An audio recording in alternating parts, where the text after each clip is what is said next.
Olo amizay vaovao politika zany dia nampisehoany hery ny sinanio ny firaisakina tamin'ny antoko HVM ny pon'ny taolanaro ny sabotsy teo nandritra ny fotoana ny fifampiarabana tratry ny taona no tanterahina tany antoerana. Nandritra izany ihany koa no nalorany ny coach ny taolanaro sy ny mpandrindra regionaly.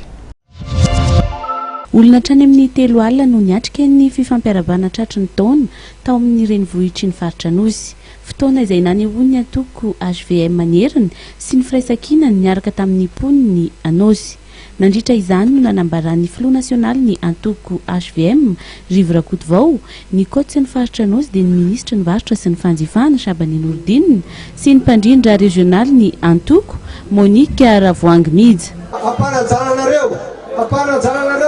totoba no anoloranay androany amin'ny fomba ofisialy any ministra Shabani ho coach ny faritra Anosy teaka mafetotobaby satria misy fandaminana eo amin'ny antoko HVM dia ampanajananareo sady ampifaliana no anoloranay amin'ny madame Anika ho coordonnateur ny HVM no amafisan'ny ministra ny varotra sy ny fanjifana ny fanamboarana ny lalana ao amin'ny lalam-pirenena ARN 13 mampitoy an'io sy taolanaro. Mana ny président Hedra zonal mampiany mizera sika hanamboatra io lanasika io fa ny sagady ilay tamaranay tiako mamerina azy raha azy aminareo isan'andro satria vavolombelo aho mbo misy aminareo sy nahare vavolombelo aho soniavany volan'io raha io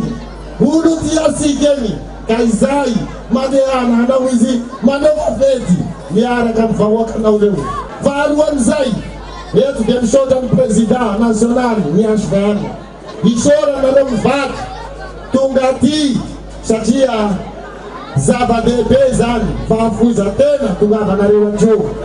ary ihany koa asehonay anao président ifitiavany vahoaka ny taolanaro anao. Nisy ny filaharam-be na carnaval sy fetina kotrokotroka no tanterahana tany toerana tamin'io asabotsy io.